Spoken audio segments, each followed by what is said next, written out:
my mom, God bless her, she's great, and I put my parents on my cell phone plan, so I take care of their bill. So one month I get this alert saying that I have far exceeded my monthly allotted amount of data usage, and I look, and it's my mom. So I contact her, and I tell her, hey, you're using too much data, and what are you using it on? So she's watching a bunch of YouTube videos. So I tell her, hey, cut down on that. The videos create a lot of data usage. So the next month, I get the same situation. I get this huge bill. My mom has far exceeded her data usage. I tell her, hey, what are you doing? And she tells me that she's not watching any videos on YouTube. She's only listening to them. Okay. And she just didn't understand. So I was like, you know what? I start to explain to her that it's the same thing. I was like, you know what? Forget it. Like, Mom, watch whatever you want, listen to whatever you want. I just put her and the whole family on the unlimited plan because it was just cheaper that way. But it's funny. You're right. Like the younger generations, I'm far ahead of my parents' generation. And of course, my kids are far ahead of me. Like, I don't quite get TikTok. And they told me that Anna Kasparian is going viral over some old clip that she posted. Actually, someone else posted of her. It's an old clip that she had done many, many years ago that someone posted recently that went totally viral. It's her whole rant on religion.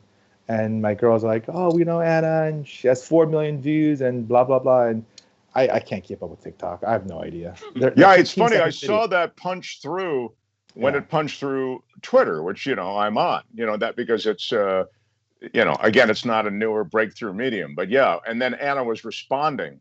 I forget exactly what she was saying, thanking people or saying something, whatever it was. And that's when I saw that rant. But yeah, but what is interesting about all these things, I think, is that the anxiety, I mean, not always there, but the importance, the self-worth, the anxiety maybe that's associated with how many people watch your videos, how many people like your pictures, your posts. There's that on Facebook, there's that on Instagram, TikTok, and all across social media. If you go to Medium, it doesn't matter where. Those things that are associated with, the thumbs up, you're either getting or not. Unfortunately, that can determine a lot of, sort of how you, in the worst case scenario, maybe teenagers, et cetera, see yourself, but even as adults, but also, where that sweet spot is of opinion or a post that's, salacious or whatever it might be. You begin to see how social media can pervert both the way you think of yourself and the anxiety surrounding it, and also those things that you post because you want to get a reaction. Yeah, it's totally true. There's a whole new set of like social currency that's operating among young people that we never dealt with as a kid growing up, right? So now when they post something, they kind of measure the number of likes, but it's not just the number of likes, it's the number of likes within a certain time frame of posting that matters as well, and who likes it. And there are certain expectations out of your circle of friends. If you're a super close friend versus a casual acquaintance, you have to make a comment on that post. You can't just like it, you have to comment on it. And the comment has to have a certain level of substance. It can't just be a heart emoji. It has to be like 3 heart emojis, right? So there's that happening. And it's a complicated system, but, it definitely quantifies everything, And that quantification, I think, does increase the anxiety level and the permanence of it, right? Because you can't just, if you post something and someone responds negatively, well, now that's there for all of eternity. You can't just forget about it and move on. It's much harder to.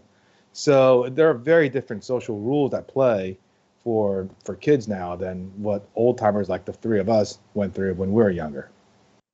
Well, when it started out, with Facebook, I always said that Facebook was like high school, right? You had the popular kids and you had the nerdy kids and you had maybe the jocks following sports or whatever.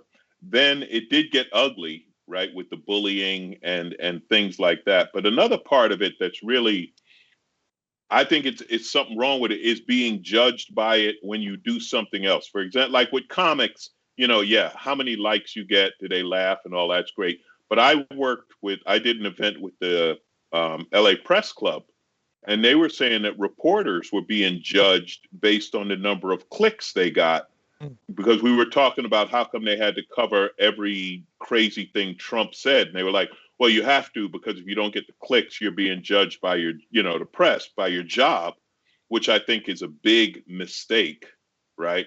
And then the funny thing, Steve, when you talk about the permeance of these comments and posts, everyone seems to understand that except the United States Congress. Why do Congress people not understand that when you put it out there, it stays out there? Like they just can't figure it out. Like, do not post it. It's gonna be there. But well, most but all of those kidding people, aside, I think that's the good and bad of it. But if you have a profession, like, I don't want to judge my doctor based on Yelp.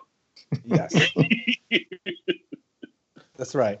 Yeah, but it's interesting. Like, you could go to your doctor and feel really great about your doctor, and then somebody go, "Hey, did you see what Dr. Jones posted on Facebook about?" And then fill in the blank of the thing that's offensive to you, and it's like, whoa, it's like it's also those Capitol Hill crazies. All of them just couldn't wait to post, and it's through those posts that they've now been tracked down. And those posts have a permanence. There'll be jobs lost. There'll be hopefully prison time done. I mean, it's the ripple effects of social media are insane. Right, but they are just what you call them. They're the Capitol Hill crazies, and them I'm not worried about, and I'm glad we find them. But the more professional people, I was joking about Congress, but we've seen that over and over with politicians. It's like, if you're a politician and you post something, that's public knowledge. There is no private side to being a politician. But you should be smart enough to know that and not post it, especially now. I mean, it's one thing, okay, we find a post from 15 years ago, but we're finding posts from, 2 months ago. And if you're not smart enough to know that if you're a public figure, they read everything and everything will always be there, then maybe you should lose your job or whatever penalties involved. Yeah, it's interesting. In fairness, Steve. A lot of the politicians, they're as old as my mom, so they don't understand how all of this works. They're confused by it, and they have to learn their lessons the hard way. But yeah, I totally agree with you. They have, in my opinion, no right to privacy in that regard. In fact, the whole point of these posts is to reach as many people as possible. So then you can't say something like that, then say, well, that's not who I am. I mean, that's exactly who you are. You just did it, All right, thanks for watching this free clip of Old School. Don't forget to become a TYT member today for the rest of the show and for more exclusive content throughout the network. Join now at tyt.com/join.